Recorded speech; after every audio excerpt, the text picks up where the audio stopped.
les bienvenus. Vous êtes aimés de Dieu. Amen. Nous vous remercions. Tu le sais. Alléluia. Amen. Si votre époux est... Alléluia. Tes promesses, lumière en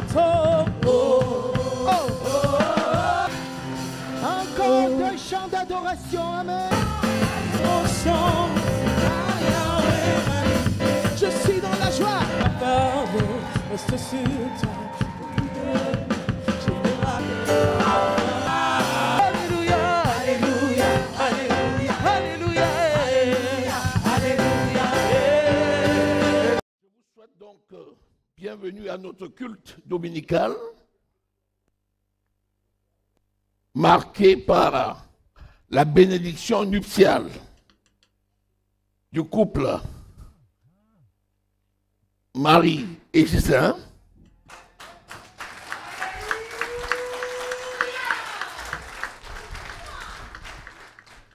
qui ont fait les 3 pas du mariage qu'ils veulent bien compléter aujourd'hui. Ils se sont rencontrés et ils ont rencontré la famille depuis bien longtemps. Le mariage a eu lieu dans la famille. Parce que c'est les parents qui marient leurs enfants. Ils sont allés devant l'autorité publique en 2014. Et ils ont obtenu un acte de mariage. Aujourd'hui, ils décident de faire le 3e pas afin d'être bénis. Vous voyez, l'Église bénit le mariage. On dit le mariage religieux. Mais en réalité, ce n'est pas très vrai. L'Église bénit le mariage. Donc nous constatons que le mariage a eu lieu et aujourd'hui, ils ont voulu associer toute l'assemblée et leurs amis et leurs parents à la bénédiction nuptiale. Que le nom de l'Éternel soit glorifié.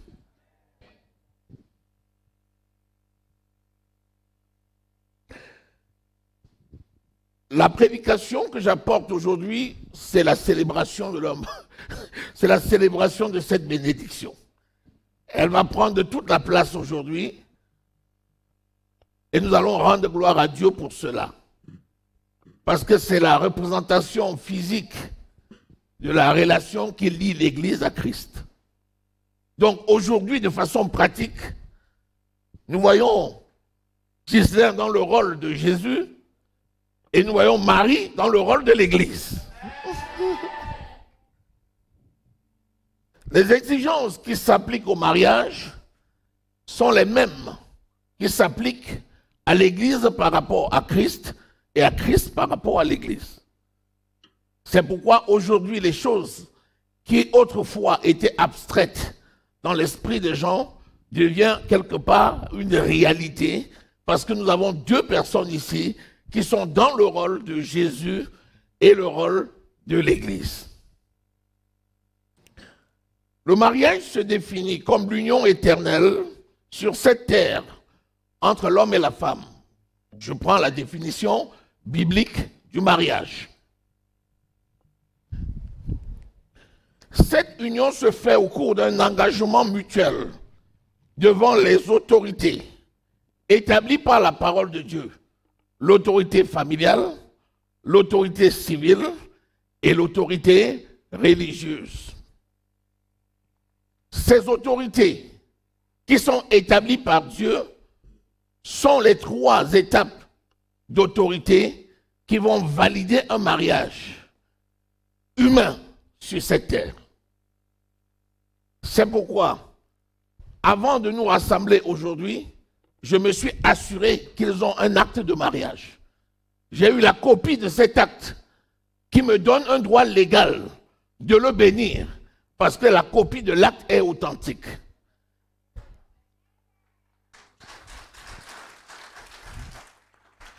Alléluia.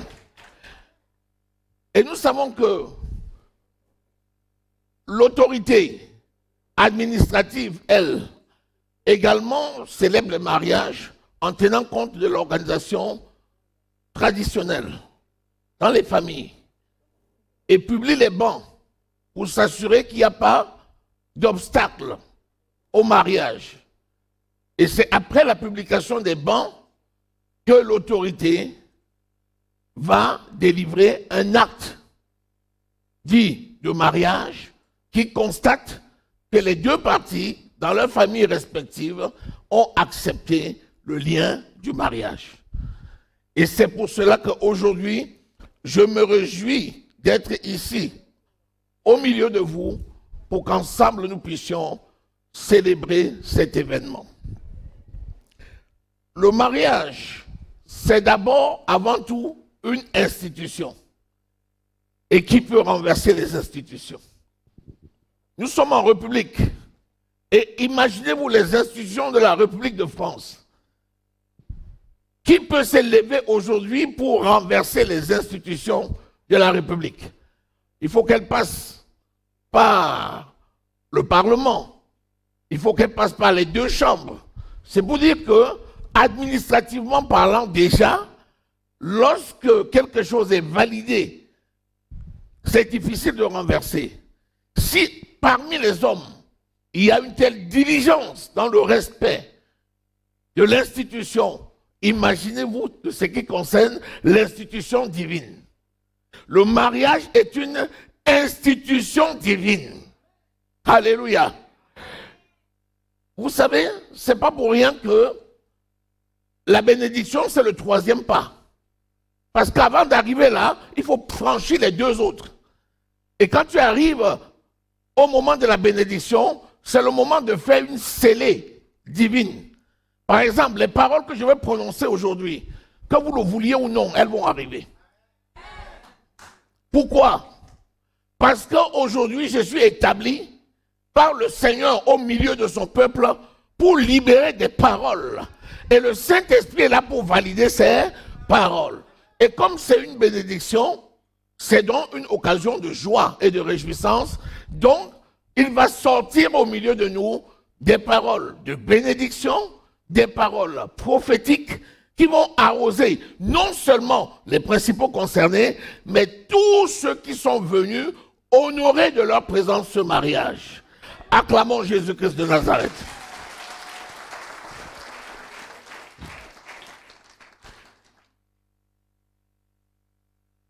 Genèse 20, verset 22.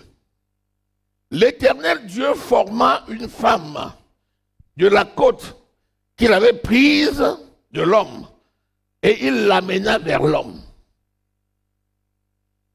Genèse 34, verset 12. Exigez-moi la dot et beaucoup de présents, et je donnerai ce que vous me direz, mais accordez-moi pour femme la jeune fille. Il y en a qui disent que la dot n'existe pas. C'est écrit dans la Bible. Dot ne veut pas dire vente. Dot veut dire les parents qui acceptent de donner leur fille en mariage, qu'ils reçoivent des présents ou pas. Ça dépend de chaque culture. Il y a des endroits où ce sont des grands présents qu'on apporte, parce que c'est culturel. Il y a des endroits où on ne prend rien pratiquement et on donne la parole.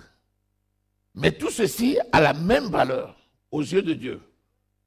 Donc, faisons selon les exceptions culturelles, mais n'occultons pas la parole. Ça, il s'agit de la première étape du mariage. Ça se fait dans la famille.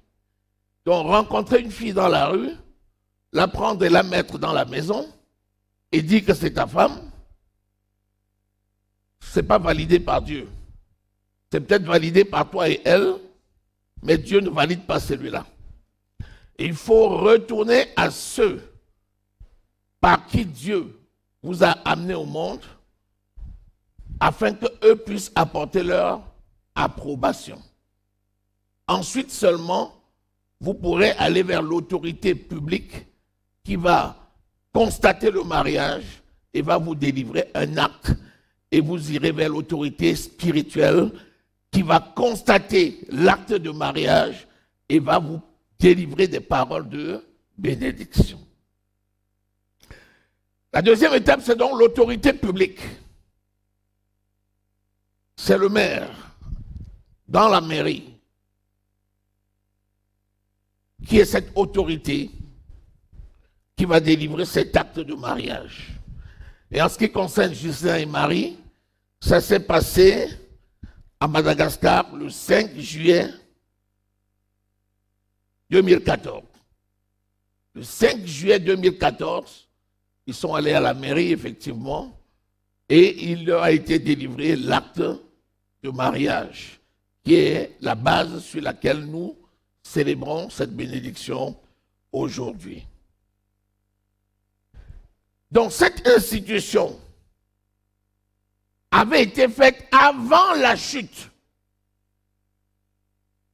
Parce que Dieu a créé le premier homme, Adam, dans le but qu'il vive éternellement. La mort, telle que nous la constatons aujourd'hui, n'était pas dans le plan initial de Dieu. Et lorsqu'il institue le mariage entre Adam et Ève, c'était pour qu'ils se multiplient, remplissent la terre, vivent éternellement. C'était pas pour qu'ils souffrent, c'était pas pour qu'ils meurent.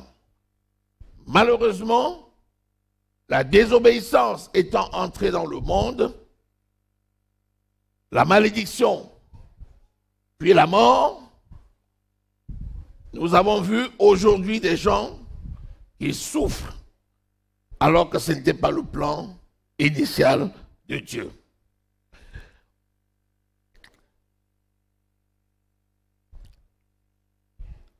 Les buts du mariage. Pourquoi Dieu a voulu le mariage? Premièrement, la continuité de l'espèce. C'est le plan de Dieu. Deuxièmement, combler la solitude de l'homme. Rappelez-vous, Dieu a fait l'homme le 6e jour pour qu'il ait l'autorité sur toute la création. Donc, comme on dit, un prince qui naît quand tout est déjà créé, afin qu'il soit heureux dans son activité, qu'il jouisse de ça pour la vie. Mais il y a quelque chose qui lui a manqué. Il n'était pas content. Et la parole de Dieu nous dit que Dieu vit que l'homme n'était pas content. Et là, Dieu va faire quelque chose d'important. Il va créer la femme. Dieu créa l'homme à son image. À l'image de Dieu. Il créa l'homme et la femme. Vous voyez? Là où l'homme était, où Dieu était satisfait, l'homme était insatisfait. Et Dieu, pour compléter la satisfaction de l'homme, a créé la femme. Donc la femme, c'est l'élément dont l'homme a besoin pour être complet. Sans elle, il n'est pas complet. Vous voyez pourquoi la femme, auprès de son mari, joue un rôle très important. Si quelqu'un dit, j'ai une femme, et en même temps il dit, elle ne me sert à rien, c'est que c'est un insensé. Ça veut dire qu'il ne peut pas discerner ce qui lui manque. Si quelqu'un ne discerne pas ce qui lui manque, c'est qu'il est atteint de confusion. Et alors, il a besoin d'être soigné. Et souvent, la thérapie est spirituelle.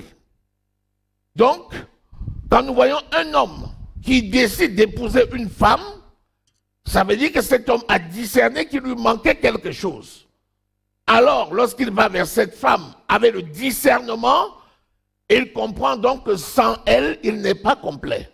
Par conséquent, il prend soin de ce qui lui a tant manqué afin de demeurer complet. Est-ce que quelqu'un peut acclamer Jésus?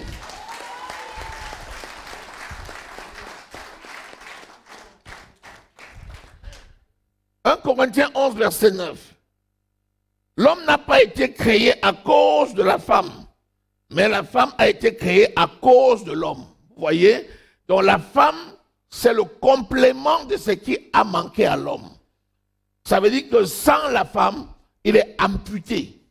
Par conséquent, il ne peut pas vivre.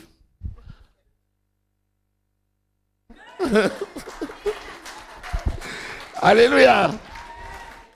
Attention, il y a quelques exceptions. Il y a quelques-uns qui sont uniques. C'est-à-dire qu'ils sont conçus comme ça depuis le ventre de leur mère et n'ont pas besoin de femme. On a un exemple dans la Bible, il s'appelle Paul. L'apôtre Paul n'a jamais connu de femme et n'en a jamais eu besoin. Parce qu'il était conçu eunuque depuis le sein de sa mère. Ce n'est pas de lui que je parle. Je parle de ceux qui ne sont pas faits uniques. Ceux-là, ils ont besoin d'un complément. Comme moi. Je ne suis pas fait unique. Alors j'ai mon complément. Alléluia. Alors j'en prends soin. Parce que sans elle, je suis amputé de quelque chose. Alors j'en prends soin. Amen. Donc aujourd'hui, c'est très concret ce que nous sommes en train de dire. Genèse 2,13. L'Éternel Dieu dit, il n'est pas bon que l'homme soit seul. Je lui ferai une aide. La Bible nous dit que Dieu créa le ciel et la terre et toutes choses. Et il vit que tout était bon. Il créa l'homme. Et il vit que c'était bon. Mais l'homme n'était pas content. Parce que l'homme n'était pas content, il a changé le plan de Dieu. Je ne sais pas si quelqu'un est ici.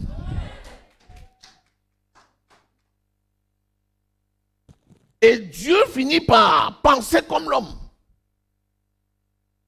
Et il dit, il n'est pas bon que l'homme soit seul. Alors je lui ferai une aide. Je lui ferai une aide. Donc la femme est l'aide de son mari. Si le mari est incomplet sans sa femme, c'est parce que sa femme l'aide à être complet. Il y a le mari et il y a son aide. Sans son aide, il n'est pas. Avec elle, il est complet. Donc, l'aide est soumise au mari et le mari en prend soin. Le mari prend soin de ce qui le rend complet. Et le complément prend soin de la souche. Et du coup, ils sont un. Je ne sais pas si quelqu'un est dans cette maison.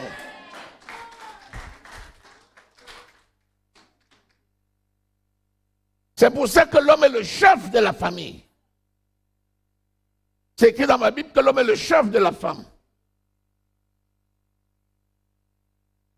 Mais sans sa femme, il n'est chef de rien. Il est chef de lui-même. Ça veut dire qu'il ne sert à rien. Alléluia. Ecclésiaste au chapitre 4, verset 9-10 nous dit, deux va mieux qu'un. Deux valent mieux qu'un. Pourquoi? Parce que un qui manque sa moitié est incomplet. Mais deux moitiés mises ensemble forment un. Vous voyez, il vaut mieux un complet qu'un incomplet. C'est pour ça que deux valent mieux qu'un. Vous allez me dire, plutôt que d'être mal accompagné, il faut être un. C'est ça? Si la femme est réellement l'aide de son mari, le mari ne peut pas être mal accompagné. Pourvu que chacun joue son rôle. Le verset 10 dit, car s'il tombe, l'un relève l'autre. Mais malheur à celui qui reste seul et qui tombe, sans avoir un second pour le relever.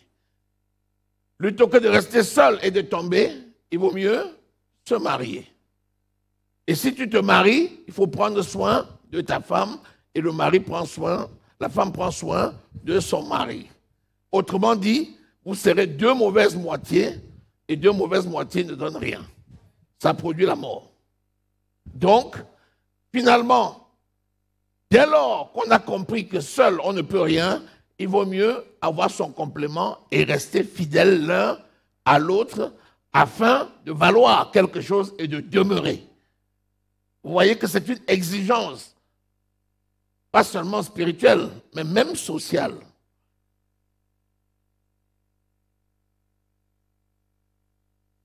La nature du mariage. L'homme doit quitter son père et sa mère. Parfois, je dis, mais pourquoi pas seulement le père? Il paraît que l'homme est fusionnel avec la mère. Il paraît qu'il y a un cordon entre l'homme et sa mère. Alors que nous savons que l'homme et la femme sont un. On dit l'homme doit quitter son père. Moi, je peux comprendre, sous-entendu, que la mère est avec le père, puisqu'ils sont un. Donc, si on dit l'homme doit quitter son père, et le père étant le chef de la famille, ça me semble déjà suffisant. Mais on dit encore, et sa mère. Pourquoi? Parce que Dieu même sait qu'il y a un cordon là qui lie souvent les hommes à leur mère. Ils épousent une femme parce qu'elle ressemble à leur mère. Et si elle ne ressemble pas, ils exigent de leur femme qu'elle ressemble à leur mère.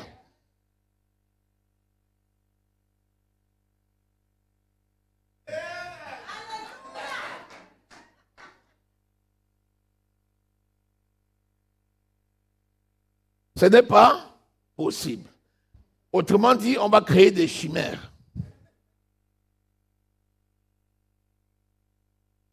L'homme quittera son père et sa mère et s'attachera à sa femme. Et les deux deviendront une seule chair. Donc, qui est meilleur conseiller? C'est ta femme et non ta mère.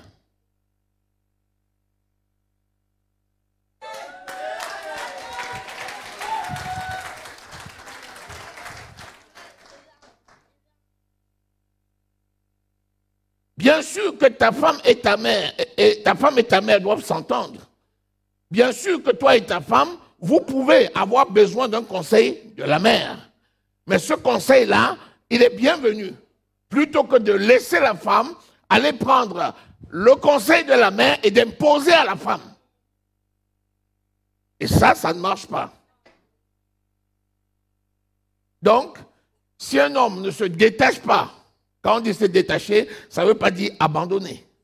On a seulement dit se détacher. C'est-à-dire qu'on parle du lien du mariage. Un homme n'est pas marié à sa mère. Il est marié à sa femme. Une femme n'est pas mariée à ses parents, elle est mariée à son mari. Elle ne forme pas une seule chair avec ses parents, il ne forme pas une seule chair avec ses parents, mais il ou elle forme une seule chair avec le conjoint. Ce que je lis là, c'est une vérité absolue. La plupart des mariages sont brisés parce que ce principe n'est pas respecté.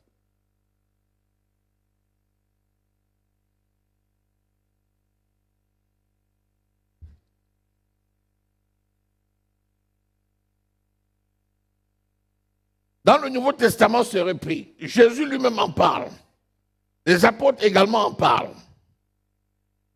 Donc c'est important.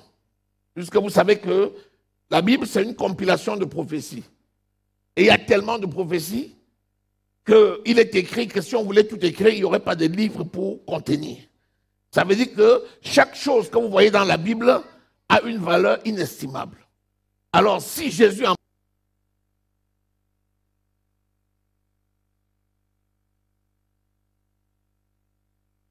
1 Corinthiens 7,14, la femme n'a pas autorité sur son propre corps, mais c'est le mari. Et parallèlement, le mari n'a pas autorité sur son propre corps, c'est la femme. Hey, mon ami, ah oui, ça ne veut pas dire que les gens ne peuvent pas s'entendre. Hein? Ça ne veut pas dire qu'on ne doit pas avoir la compréhension l'un pour l'autre. Hein? C'est pas ce qu'on a dit. Mais il ne faut pas que ton corps devienne une récompense ou une ou un châtiment pour l'autre. Ah, toi tu t'es bien comporté, tu as droit. Cadeau. Ah, quoi, ce que tu as fait? Ne t'approche même pas, ne me touche même pas. N'essaye même pas. C'est pas ce que dit la parole. Alléluia. C'est pas ce que dit la parole. Donc, beaucoup de couples vivent comme ça et après c'est la frustration. Tu fais un effort pour mériter une récompense. Ça c'est grave. Ça ne marche pas. C'est un devoir. Tu dois à l'autre ce que tu lui dois et tu dois lui donner.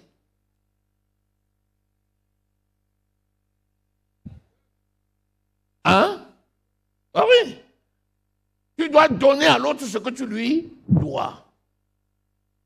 Mais bien sûr qu'il faut la compréhension. On n'est pas, c'est pas des animaux, c'est pas un instinct grégaire. Attention. Donc, ne vous privez point l'un à l'autre, sauf d'un commun accord. Le commun accord, c'est quoi? Quand tu sais que l'état de la personne ne lui permet pas de faire certaines choses, et de la compréhension, accordez-vous. Je le dis pourquoi? Parce que ce point-là encore, c'est un point d'achoppement qui fait que beaucoup de personnes se retrouvent en train d'aller essayer dehors. Ah non.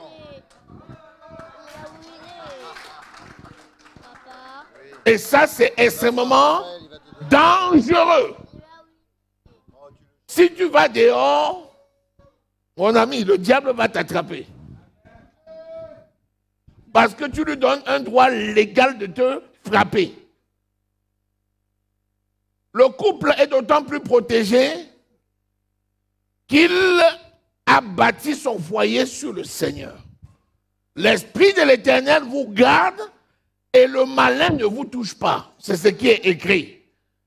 Mais si un membre du couple quitte le couple pour avoir des aventures, il donne un droit légal au diable de le détruire.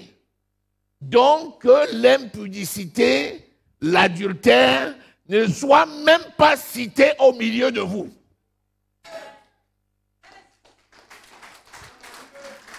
Même pas.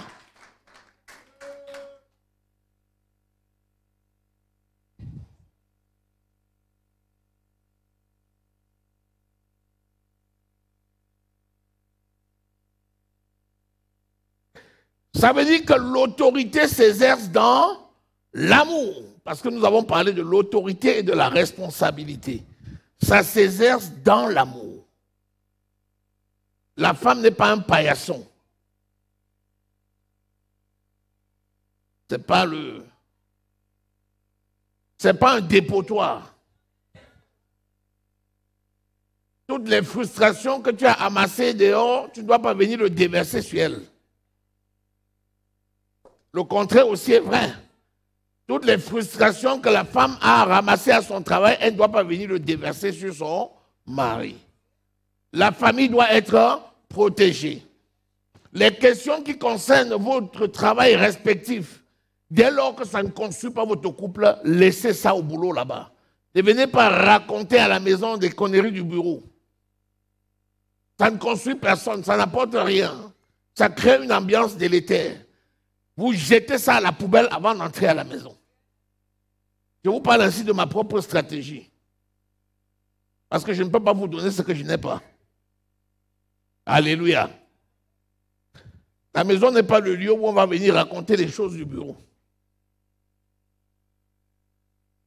Le mariage est appelé à durer tant que vivent les deux conjoints. Parce que souvent on dit, hey, si ça ne va pas, on va divorcer d'un consentement mutuel. Si vous divorcez d'un consentement mutuel, vous allez tous deux en enfer. Puisque vous avez décidé mutuellement d'aller en enfer.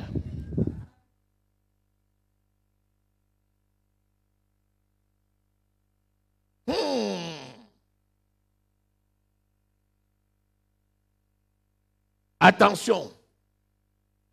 il y a des situations où un membre du conjoint peut se retrouver seul parce que l'autre lui crée la misère, l'autre l'a rejeté, l'autre l'a abandonné. Je ne parle pas de ces cas-là.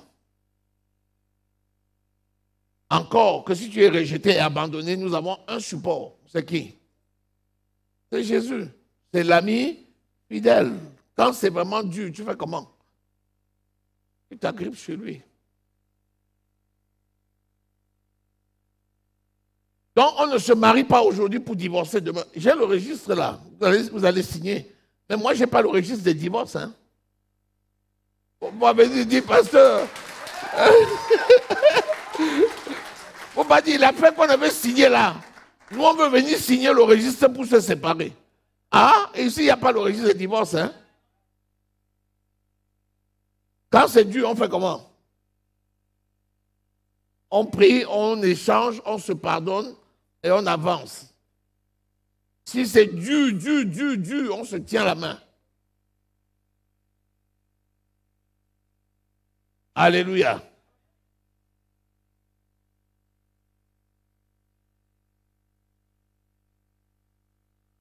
Vous êtes tous deux dans le Seigneur. Demeurez dans le Seigneur et que le pardon soit l'arme redoutable sur laquelle vous allez vous appuyer pour avancer. S'il convient à des saints, ils doivent se pardonner réciproquement. Ce n'est pas la même chose pour quelqu'un.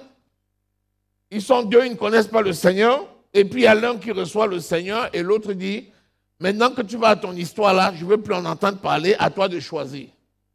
Là c'est différent. 1 Corinthiens au chapitre 7 te dit, mon ami, tu feras selon ce que la personne aura décidé. Si tu te mets dehors à cause de ta foi, laisse-le.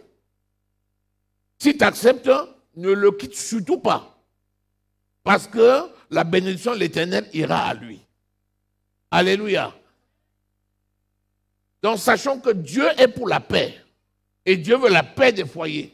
Dieu n'est pas pour les divisions. Dieu n'est pas pour les séparations. Même si un couple est déjà constitué et qu'il se trouve qu'il y a un qui a la foi en Christ, tout dépend maintenant de l'autre. Si l'autre l'accepte dans sa foi en Christ, le Seigneur dit, ne te sépare pas, parce que tu sauveras la vie de ton mari, ou bien tu sauveras la vie de ta femme. Mais si c'est à cause de ta foi que l'on te jette, s'il faut choisir entre Jésus et un homme ou une femme, je te conseille de choisir Jésus. Parce que lui, au moins, il t'assure la vie éternelle, alors que l'homme et la femme, là, vont t'amener en enfer. Est-ce que nous sommes là? On a parlé de quoi? On a parlé d'argent, on a parlé du pardon, on a parlé de l'amour, des relations sexuelles, on a parlé du travail, on a presque tout dit. Vous voulez qu'on dise encore quoi? En général, on a dit ce qu'il faut dire. Ça tourne autour de ça. Si on commence à ajouter là, on risque de dire des bêtises. Donc, attention, si le mariage est appelé à durer tant que vivent les couples, les membres du couple, il faut que les gens qui sont autour de ce couple aussi respectent le mariage. Parce que si quelqu'un détruit quelque chose que Dieu a uni, il va emporter la peine. Est-ce que tu sais que si tu continues à détruire un couple qui vient de Dieu, tu ramasses une malédiction qui ne te sera jamais pardonnée? Parce que c'est l'image de la relation entre Christ et l'Église. Nous devons encourager la vie en Christ et non la décourager et non la détruire. De même, un couple en difficulté, nous devons aider ce couple à se reconstruire et non les inciter à se diviser.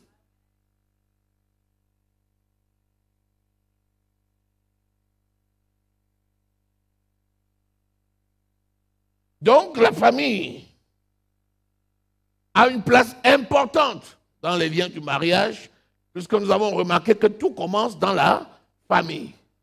Mais cette famille, si elle est aussi importante, ne doit pas devenir une occasion de chute. Il ne faut pas que tes parents t'amènent à divorcer. C'est pas bon. Si les parents voient leurs enfants en difficulté, les parents doivent les encourager à trouver la paix, à se reconstruire et non à se séparer. C'est tellement facile de détruire, mais construire, c'est trop difficile. Si on ne sait pas faire en un jour, est-ce que c'est même un jour? Vous avez déjà vu comment on détruit les édifices? On met quelques dynamites dans les quatre coins d'un immeuble. Il a fallu peut-être 5 ans pour construire. En quelques minutes, l'immeuble n'est plus. C'est par terre. Un mariage, c'est aussi comme ça. C'est tellement dur de construire. Mais si quelqu'un vient mettre les ingrédients de la destruction, cette personne va emporter la peine. En tout cas, pour le mariage-ci, je le dis et je le redis, s'il y a une main mystique qui se pose sur votre mariage, que le feu descende du ciel et consume cette main au nom de Jésus.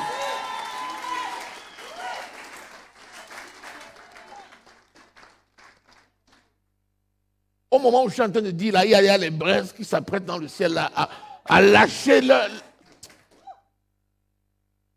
Alléluia. Que le mariage soit honoré de tous. Et le lit conjugal exempt de toute souillure.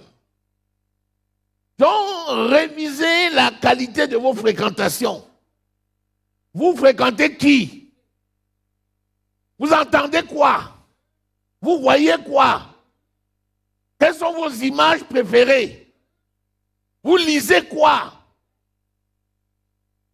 Parce que de ce que tu écoutes, de ce que tu vois, de ce que tu entends, de ce que tu touches, va venir la somme d'informations qui vont soit construire votre foyer, soit démolir votre foyer.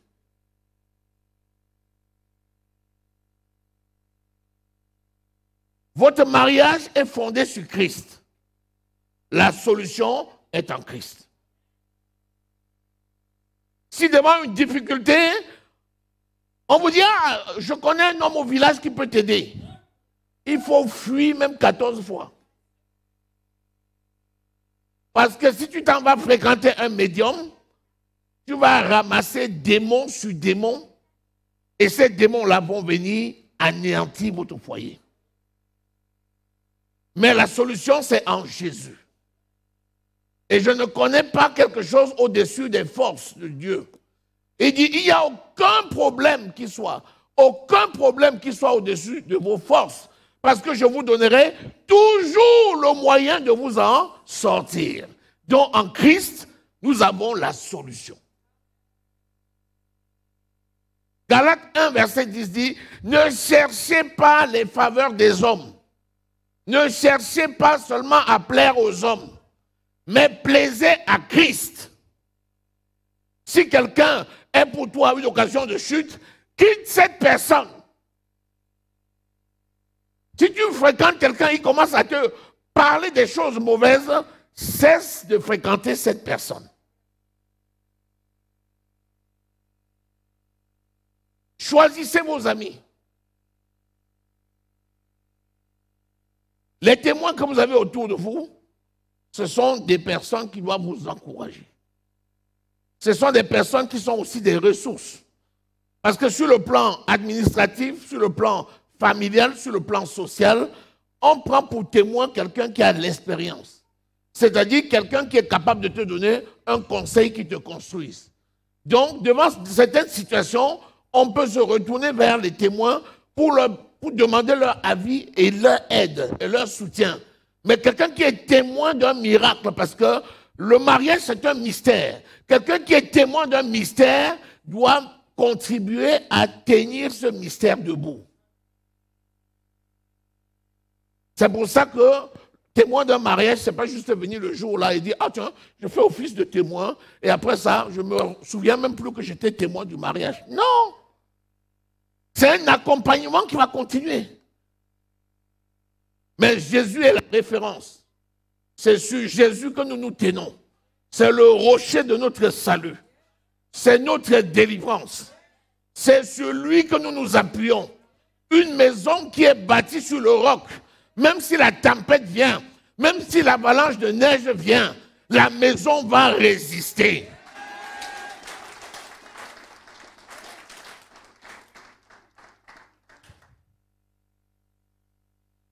Vous êtes pour nous tous ici une bénédiction. Parce que quand je vous vois dans votre position, ça me rappelle 25 ans en arrière, j'étais dans la même position avec ma femme. 25 ans. J'étais assis, elle était à côté de moi, on se regardait, on souriait. 25 ans. Donc, tu vois, vous êtes pour nous une bénédiction. Parce que là, pendant que vous allez renouveler vos vœux, même nous aussi, on sera en train de renouveler nos vœux. Et ici, au milieu de nous, toutes les personnes qui sont également mariées, qui sont au milieu de nous, doivent avoir la même attitude. La bénédiction qui descend dans ce lieu va inonder toute la salle. Donc, nous vous remercions de nous associer à cette bénédiction.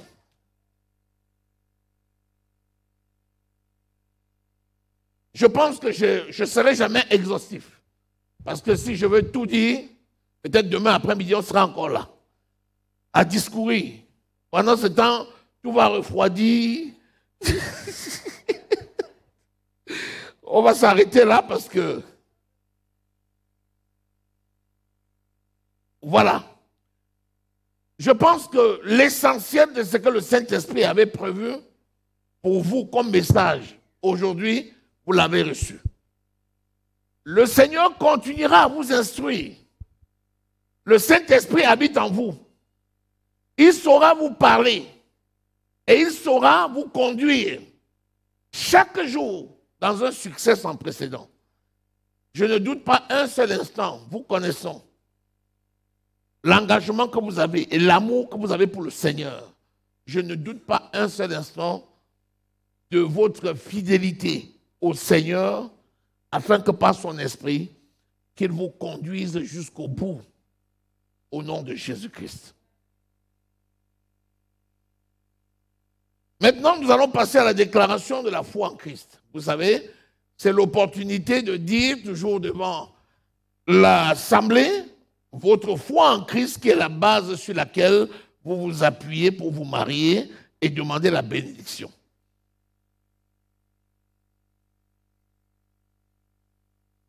Oui. Après le cantique. Vous avez choisi Alléluia. de solliciter la bénédiction de Dieu sur votre mariage. Amen. Je déclare ouvert les écluses des cieux. Amen. Et la bénédiction de l'Éternel descend sur vous maintenant. Amen. Descend sur chacun. Amen. Descend sur le couple. Descend sur votre maison. Amen. Descend sur votre famille. Au nom puissant du Seigneur Jésus-Christ. Par l'autorité de Jésus-Christ. Amen. Recevez la délivrance de toute parole mauvaise Au nom de Jésus. qui avait été libérée contre vous. Amen. Toute parole incantatoire prononcée contre Au vous nom de Jésus. sont transformées en folie. Amen. Au nom de Jésus-Christ, Amen. je détruis toute pensée mauvaise, Au nom de Jésus. toute parole mauvaise, Amen. tout envoûtement, Au nom de Jésus. toute parole d'imprécation Amen. contre vous Au nom sont de détruits Jésus. au nom de Jésus-Christ. Amen. Shekeros. Par l'autorité de Au Jésus-Christ. nom de Jésus-Christ. L'onction de la délivrance est manifeste à cet Amen. instant.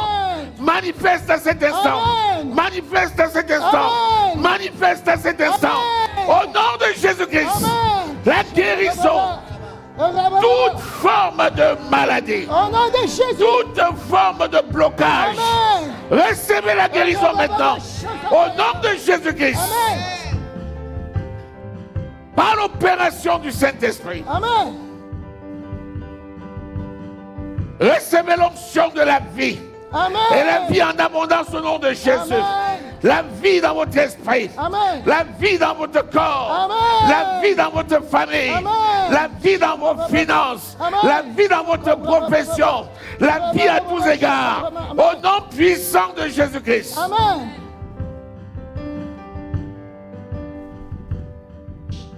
Recevez l'onction de la connaissance, l'onction de la révélation. Amen. Recevez les dons au nom puissant de Jésus-Christ de Nazareth. Amen. Je déclare la bénédiction sur vous. Amen. La bénédiction sur vos enfants. Amen. La bénédiction sur votre famille. Amen. Et à tous égards au nom de Jésus. Amen. Sur le chemin de votre destinée. Amen. Aucune bête féroce au nom de Jésus. Amen. Mais une onction de vie, une onction de succès, une onction de progrès. Alléluia. Et la parole de Dieu éclaire votre chemin. Amen. Au nom de Jésus-Christ de Nazareth. Je déclare que vous allez de succès en succès, Amen. de gloire en gloire. Amen. Et à tous égards au nom de Jésus. Amen. Je vous cache dans le rocher de Jésus, Amen. dans le sang de Jésus, Amen. tout hôtel mystique Au nom de Jésus. sur lequel vos noms ont été invoqués Au et nom votre de femme, Jésus. votre photo affichée. Amen. Le feu descend du ciel Amen. et consume ces hôtels au nom de Jésus. Par la parole de Dieu, Amen. recevez l'épée de l'esprit Amen. par laquelle vous allez détruire Amen. tous les traits enflammés du malin. Amen. Au nom puissant de Jésus-Christ. Amen. La parole de l'Éternel est sur vos lèvres. Amen. Tout ce que vous déclarez arrive au nom de Jésus. Amen. Ce que vous touchez réussit au nom de Jésus. Amen. Seigneur, tu es le Dieu vivant Alléluia. qui accomplit tes desseins encore ce jour. Amen. Merci pour cette bénédiction. Merci, cher Père. Ce que tu as uni, que personne ne puisse séparer. Amen. J'allume un feu autour de Marie et Gislain. Amen. J'allume un feu autour de leur famille. Amen. Un feu autour de leur maison. Amen. L'onction de bénédiction, Amen. de prospérité, Amen. descend sur leur vie à tous égards au nom de Amen. Jésus. Je déclare que vous ne manquez de rien. Au nom puissant du Seigneur Jésus-Christ. Amen. Seigneur, tu nous exauces au-delà de toute pensée, de toute demande. Alléluia. À toi qui règnes dans le ciel et sur la terre, Amen. soit honneur et louange et gloire Amen. au siècle des siècles. Au nom précieux du Seigneur Jésus-Christ de Nazareth, nous avons prié. Amen.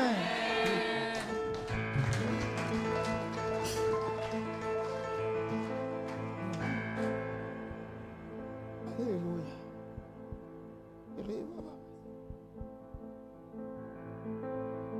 Amen. La main de l'Éternel, mon Dieu, vous conduit. Amen. Si vos ennemis qui se dressent devant vous ont le front dur, je déclare que votre front est plus dur que les reins au nom de Jésus. Amen.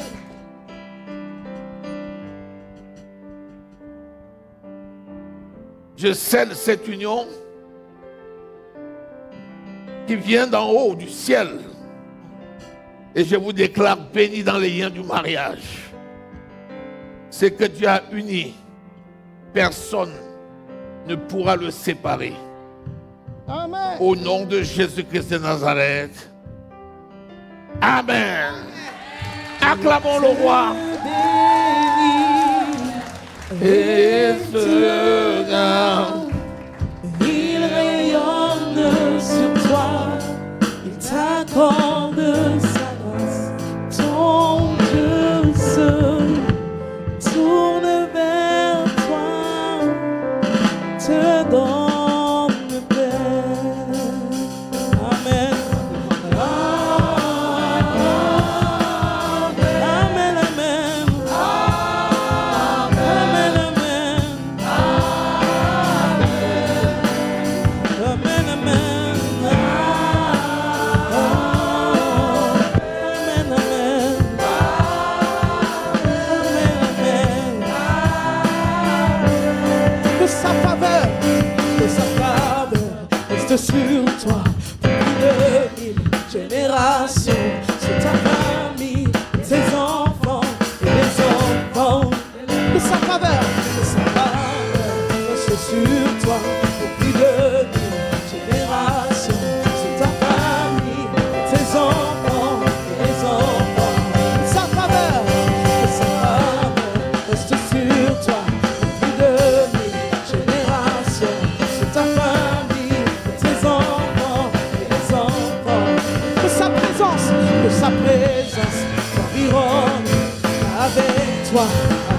t'inonde.